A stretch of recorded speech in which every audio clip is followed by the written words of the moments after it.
రాయ్పూర్ వేదికగా సౌత్ ఆఫ్రికాతో చెందిన రెండో వన్డేలో టీమిండియా ఓటమి పాలైంది. వరుసగా 20 వన్డే మ్యాచ్లోనూ టాస్ ఓడిన టీమిండియా తగిన మూల్యం చెల్లించుకుంది. పిచ్చు పరిస్థితులను బట్టి మ్యాచ్ గెలవాలంటే టాస్ గెలవడం కీలకమైన మ్యాచ్ల్లో భారత కెప్టెన్లు పదే పదే టాస్ ఓడిపోవడం టీమిండియాకు అతిపెద్ద మైనస్గా మారుతుంది. టార్గెట్ చేసింగ్ సమయంలో డ్యూ చాలా ఎక్కువగా రావడంతో మన బౌలర్లకు ఏమాత్రం హెల్ప్ లభించలేదు. దీనికి తోడు ఫీల్డింగ్లో చేసిన తప్పిదాలు కూడా టీమిండియా పాలిట శాపంగా మారాయి. మహేంద్ర జడేజా వంటి గొప్ప ఫీల్డర్కు సైతం బంతి చేతికి సరిగ్గా చిక్కలేదంటేనే పిచ్పై ఏ స్థాయిలో డ్యూ వచ్చిందో, బంతి ఎంత తడిగా తయారైందో అర్థం చేసుకోవచ్చు. దీంతో భారత్ వేసిన 359 పరుల భారీ లక్ష్యం సైతం సౌత్ ఆఫ్రికా ముందు చిన్నదైపోయింది.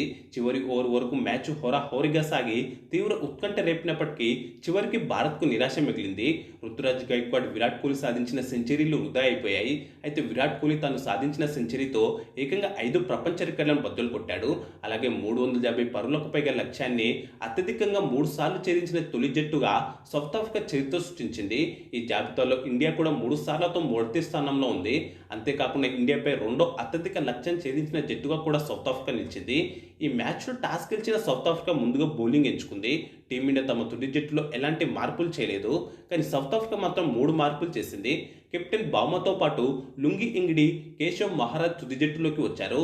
బర్గర్ బౌలింగ్లో ఇన్నింగ్స్ ఫస్ట్ బాల్నే ఈ మ్యాచ్లోనూ యశస్వి జైస్వాల్ బౌండరీ బాదాడు. ఆ తర్వాత 2 బంతులను బర్గర్ వైడ్లు వేశాడు. రెండో వైడ్ బాల్ అయితే వికెట్ కీపర్ డికాకు దొరకకపోవడంతో బౌండరీ కూడా వెళ్ళింది. మొత్తం 5 పరుగులు వచ్చాయి. దీంతో ఇన్నింగ్స్ మొదటి బంతికే టీమిండియాకు 10 పరుగులు వచ్చాయి. ఆ తర్వాత కూడా సౌత్ ఆఫ్రికా బౌలర్లు చాలా వైడ్లు వేశారు. రెండో ఓవర్లో మొదటి 3 బంతులను లుంగి ఇంగిడి వైడ్లే వేశాడు. ఇన్నింగ్స్ మొత్తంలో ఎక్స్ట్రాల రూపంలో టీమిండియాకు ఏకంగా 24 పరుగులు వచ్చాయి. ఇందులో మొదటి 3 ఓవర్లలోనే 13 పరుగులు ఇచ్చారు. గత మ్యాచ్లోనూ ఎక్స్ట్రాల రూపంలో సఫారీలు ఏకంగా 23 పరుగులు ఇచ్చారు. దీంతో సౌత్ ఆఫ్రికా బౌలింగ్లో సరైన డిసిప్లిన్ లేదని చెప్పుకోవాలి. టీమిండియాకు మాత్రం ఇది కలిసి వచ్చింది.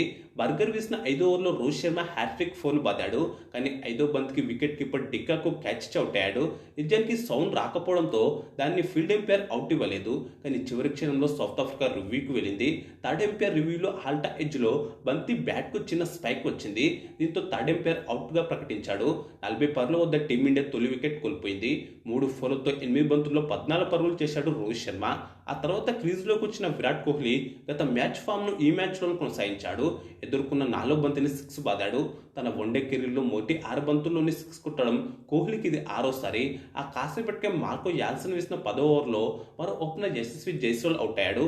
ఫుల్ షాట్ బంతిని స్క్వేర్ లెగ్లో కార్బిన్ బోస్కు క్యాచ్ అవుట్ అయ్యాడు. దీంతో లెఫ్ట్ ఆర్మ్ పేసర్ల బౌలింగ్లో అవుట్ అయ్యే సాంప్రదాయాన్ని జైస్వాల్ మరోసారి కొనసాగించాడు. అందులోనూ మార్కో యాన్సన్ బౌలింగ్లో 8 ఇన్నింగ్స్లో ఏకంగా 5 సార్లు అవుట్ అయ్యాడు. 11 సగటుతో 57 పరుగులు చేశాడు జాన్సన్ బౌలింగ్లో. దీంతో జాన్సన్కు జైస్వాల్ ఎంతలా ఇబ్బంది పడుతున్నాడో అర్థం చేసుకోవచ్చు. దీంతో 62 పరుగులకి టీమిండియా ఓపెనర్ల వికెట్ కోల్పోయింది. 2 ఫోర్లు 1 సిక్స్తో 38 బంతుల్లో 22 పరుగులు చేశాడు జైస్వాల్. కానీ అసలు ఆట ఇప్పుడే మొదలైంది. ఆ తర్వాత కింగ్ విరాట్ కోహ్లీ, యువ బ్యాటర్ రుతురాజ్ గైక్వాడ్ అద్భుతమైన భారీ భాగస్వామ్యాన్ని నెలకొల్పారు. ఇద్దరు కూడా సౌత్ ఆఫ్రికా బౌలర్లను ఊచకోత కోస్తూ సెంచరీలతో చెలరేగారు. ఈ క్రమంలో ఇద్దరు కలిసి 156 బంతుల్లోనే ఏకంగా 195 పరుగుల భారీ భాగస్వామ్యాన్ని నెలకొల్పారు. రుతురాజ్ కోహ్లీ కలిసి సఫర్లకు చుక్కలు చూపించారు. ఈ భాగస్వామ్యాన్ని విడదీయడానికి సౌత్ ఆఫ్రికా బౌలర్లు నానా తంటాలు పడ్డారు. కోహ్లీ ఆరంభం నుంచే దాటిగా ఆడగా రుతురాజ్ ఆరంభంలో కాస్త నిదానంగా ఆడినా క్రీజ్లో సెటిల్ అయ్యాక విధ్వంసం సృష్టించాడు. ఈ క్రమంలో రుతురాజ్ గైక్వాడ్ 52 బంతుల్లో హాఫ్ సెంచరీని పూర్తి చేసుకోగా కోహ్లీ 47 బంతుల్లో హాఫ్ సెంచరీని పూర్తి చేసుకున్నాడు.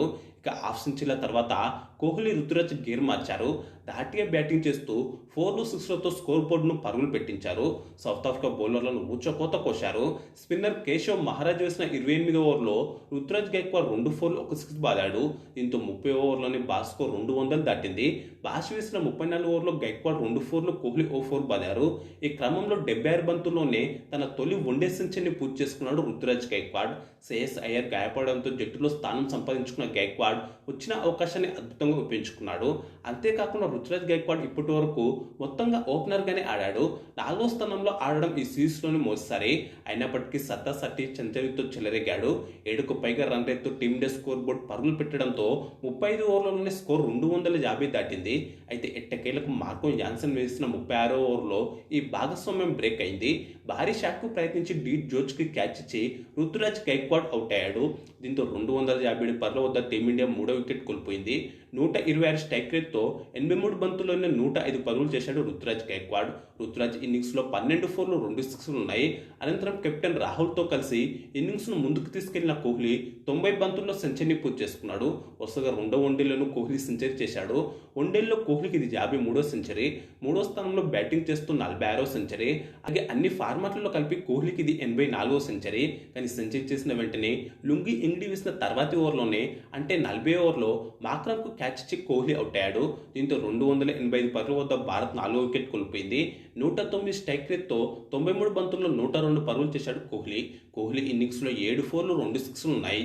ఈ మ్యాచ్లో చేసిన రన్స్ ద్వారా కోహ్లీ 5 ప్రపంచ రికార్డులను నెలకొల్పాడు. ఒకటి ప్రపంచ రికార్డు ఏంటంటే కోహ్లీకి ఇది వరుసగా 3వ 50+ స్కోర్. కాగా వన్డేలో వరుసగా 3 మ్యాచ్ల్లో 50+ స్కోర్ సాధించడం కోహ్లీకి ఇది 13వసారి. దీంతో అత్యధిక సార్లు ఈ ఘనత సాధించిన బ్యాటర్గా విరాట్ కోహ్లీ ప్రపంచ రికార్డు నెలకొల్పాడు. 11 సార్లు ఈ ఘనత సాధించిన రోహిత్ శర్మ ఈ జాబితాలో 2వ స్థానంలో ఉన్నాడు. 10 సార్లతో సచిన్ టెండూల్కర్ 3వ స్థానంలో ఉన్నాడు. 2వ ప్రపంచ రికార్డు ఏంటంటే వన్డేలో 53 సెంచరీలు చేసిన మొట్టమొదటి బ్యాటర్గా విరాట్ కోహ్లీ చరిత్ర సృష్టించాడు. 3వ ప్రపంచ రికార్డు ఏంటంటే వరుసగా 2 వన్డేల్లో సెంచరీలు చేయడం కోహ్లీకి ఇది 11వసారి. ఇతర బ్యాటర్లు ఎవరు కోహ్లీకి దరిదాపుల్లో కూడా లేరు. 6 సార్లు ఈ ఘనత సాధించిన దక్షిణాఫ్రికా మాజీ బ్యాటర్ ఏబీ డివిలియర్స్ ఈ జాబితాలో 2వ స్థానంలో ఉన్నాడు. 4వ ప్రపంచ రికార్డు ఏంటంటే వన్డేల్లో సౌత్ ఆఫ్రికాపై కోహ్లీకి ఇది 7వ సెంచరీ. వన్డేల్లో కోహ్లీ కనీసం 7 సెంచరీలు చేసిన 4వ ప్రత్యర్థి సౌత్ ఆఫ్రికా. దీంతో అత్యధిక ప్రత్యర్థులపై కనీసం 7 వన్డే సెంచరీలు చేసిన బ్యాటర్గా రన్ మిషన్ కోహ్లీ చరిత్ర సృష్టించాడు. చివరగా 5వ ప్రపంచ రికార్డు ఏంటంటే వన్డేల్లో సౌత్ ఆఫ్రికాపై కోహ్లీకి ఇది వరుసగా 3వ సెంచరీ. సఫర్లపై వరుసగా 3 వన్డే సెంచరీలు చేసిన బ్యాటర్గా కోహ్లీ చరిత్ర సృష్టించాడు. కాగా ఆ తర్వాతి ఓవర్లోనే అంటే 41 ఓవర్లో ఒక్క పరుగు మాత్రమే చేసిన వాషింగ్టన్ సుందర్ రన్అట్ అయ్యాడు. దీంతో 289 పరులకు బాస్ సగం వికెట్ కోల్పోయింది. 32 పరుల వ్యవధిలోనే 3 వికెట్లు కోల్పోయింది. ఇలాంటి సమయంలో కెప్టెన్ కేఎల్ రాహుల్, రవీంద్ర జడేజా మంచి భాగస్వామ్యాన్ని నెలకొల్పారు. 6వ వికెట్కు అజయంగా 9 ఓవర్లలో 69 పరుగులు జోడించారు. కెప్టెన్ రాహుల్ ఆరంభం నుంచే దాటిగా ఆడగా జడేజా నిదానంగా ఆడాడు. ఈ క్రమంలో జాన్సన్ వేసిన 46వ ఓవర్లో రాహుల్ ఇచ్చిన క్యాచ్ను బ్రిడ్జ్కి వదిలేయడం భారత్కు కలిసొచ్చింది. ఆ తర్వాతి ఓవర్లోనే బౌండరీ బారిన రాహుల్ 33 బంతుల్లోనే హాఫ్ సెంచరీ పూర్తి చేసుకున్నాడు. వన్డేలో రాహుల్కి ఇది 20వ హాఫ్ సెంచరీ, కెప్టెన్గా 7వ హాఫ్ సెంచరీ, అలాగే కెప్టెన్గా వేగవంతమైన హాఫ్ సెంచరీ. బోస్ వేసిన చివరి ఓవర్లో రాహుల్ ఓ 4-6, జడేజా ఓ 4 బాలడంతో మొత్తం 18 పరుగులు వచ్చాయి. దీంతో నిర్ణీత 50 ఓవర్లలో భారత జట్టు 5 వికెట్ల నష్టానికి 358 పరుగుల భారీ స్కోర్ చేసింది. 153 స్ట్రైక్ రేట్తో 43 బంతుల్లో 66 పరుగులు చేసిన కేఎల్ రాహుల్, 88 స్ట్రైక్ రేట్తో 27 బంతుల్లో 24 పరుగులు చేసిన జడేజా నాట్అవుట్గా నిలిచారు. రాహుల్ ఇన్నింగ్స్లో 6 ఫోర్లు 2 సిక్స్లు ఉండగా జడేజా ఇన్నింగ్స్లో 2 ఫోర్లు ఉన్నాయి. గత మ్యాచ్లో డెత్ ఓవర్లో అజయ్ హాఫ్ సెంచరీతో చెలరేగిన రాహుల్ టీమిండియాకు మంచి ఫినిష్ ఇచ్చాడు. సౌత్ ఆఫ్రికా బౌలర్లో మార్కెన్ జాన్సన్ 2 వికెట్ తీయగా బర్గర్ ఇంగ్లీ తల వికెట్ తీశారు. పాత బ్యాటర్ల దెబ్బకు సౌత్ ఆఫ్రికా బౌలర్లంతా ధారాళంగా పరుగులు సమర్పించుకున్నారు. అనంతరం 359 పరుగుల భారీ లక్ష్యంతో బరిలోకి దిగిన సౌత్ ఆఫ్రికాను ఆరంభంలోనే left arm pacer Arshdeep Singh దెబ్బతీశాడు. 8 పరుగులు చేసిన ఓపెనర్ క్వింటన్ డికాక్ను 5వ ఓవర్లో పెవిలియన్ చేర్చాడు. భారీ షాట్కు ప్రయత్నించి వాషింగ్టన్ సుందర్కు దొరికిపోయాడు డికాక్. దీంతో 26 పరుగుల వద్ద సౌత్ ఆఫ్రికా తొలి వికెట్ కోల్పోయింది. ఇలాంటి సమయంలో 2వ వికెట్కు మరో ఓపెనర్ మార్క్రమ్, కెప్టెన్ బౌమా కలిసి సెంచరీ భాగస్వామ్యాన్ని నెలకొల్పారు.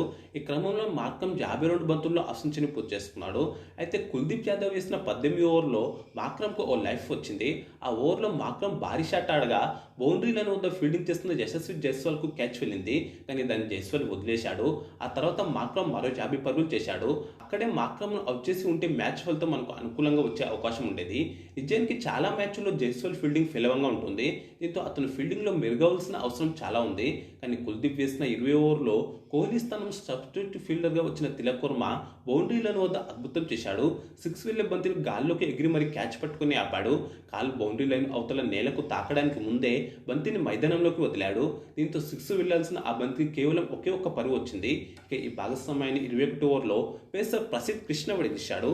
ఆ ఓవర్ 4 బంతికి 6 బాదిన బౌమా 5వ బంతిని కూడా 6 బాదిందుకు ప్రయత్నించి బౌండరీ లైన్ వద్ద ఉన్న హర్షిత్ రాణాకు దొరికిపోయాడు. దీంతో 96 బంతుల్లో 101 పరుగుల భాగస్వామ్యానికి తెరపడింది. 127 పరుగుల వద్ద సౌత్ ఆఫ్రికా 2వ వికెట్ కోల్పోయింది. 95 స్ట్రైక్ రేట్తో 3 ఫోర్లు 1 సిక్స్తో 8 బంతుల్లో 46 పరుగులు చేశాడు బౌమా.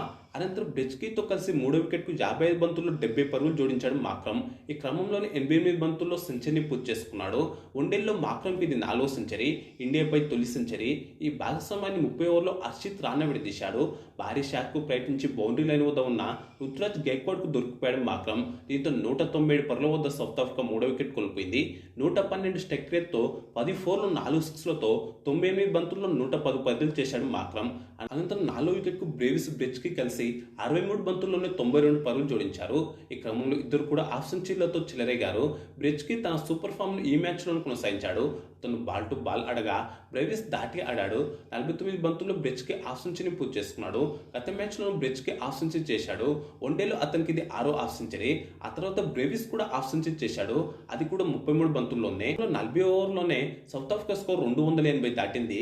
మరింత ప్రమాదకరంగా మారుతున్న ఈ భాగస్వామ్యాన్ని 41 ఓవర్లో China spinner Kuldeep Yadav విధించాడు.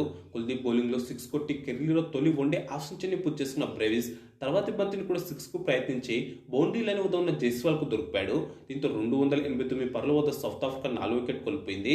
158 strike రేట్తో ఒక 4 5 సిక్స్లతో 34 బంతుల్లోనే 54 పరుగులు చేశాడు బ్రేవిస్.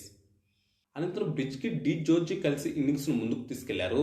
సౌత్ ఆఫ్రికా విజయానికి చివరి 7 ఓవర్లో 48 పరుగులు అవసరం కాగా 6 వికెట్లు చేతిలో ఉన్నాయి. దీంతో టీమిండియా నుంచి మ్యాచ్ దూరం అయింది. ఇలాంటి సమయంలో ప్రసిద్ధ్ కృష్ణ, హర్షదీప్ సింగ్ వరుస ఓవర్లలో వికెట్లు తీసి గెలుపుపై ఆశలు రేపారు.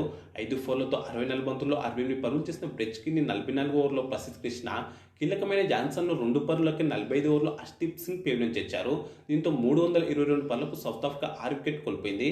ఆ తర్వాత 17 పరుగుల వద్ద డి జోర్జీ గాయం కారణంగా రిటైర్డ్ అయినప్పటికీ Corbin Bosch, Keshav Maharaj south Africa విజయానికి కావాల్సిన మిగిలిన పరుగులను సాధించారు. దీంతో సౌత్ ఆఫ్రికా 4 వికెట్ల తేడాతో గెలిచింది. బాష్ 26, కేశవ్ మహారాజ్ 10 పరుగులు చేసి నాట్అవుట్గా నిలిచారు. భారత బౌలర్లో హర్షదీప్ సింగ్, ప్రసిద్ధ్ కృష్ణ 2 వికెట్లు తీశారు. కుల్దీప్ యాదవ్, హర్షిత్ రాణా తల వికెట్ తీశారు. హర్షదీప్ సింగ్ ఒక్కడే పరుగులను కాస్త కట్టడి చేశాడు. మిగతా వారంతా ధారాళంగా పరుగులు ఇచ్చుకున్నారు. చివరిలో వాషింగ్టన్ సుందర్ క్యాచ్ అందుకోలేకపోవడం, కుల్దీప్ యాదవ్ బంతిని సరిగా ఆపలేకపోవడం కూడా టీమిండియాకు మైనస్ అయింది. మాక్రమ్కు player of the match award దక్కింది. సౌత్ ఆఫ్రికా విజయంతో సిరీస్ 1-1తో సమమైంది. సిరీస్ ఫలితాన్ని తెలిసి 3వ వన్డే మ్యాచ్ ఈ నెల 6న విశాఖపట్నం వేదికగా జరగనుంది. ఇక ఈ వీడియోకు లైక్, కామెంట్, షేర్ చేసి ఛానల్ను సబ్స్క్రైబ్ చేసుకోండి.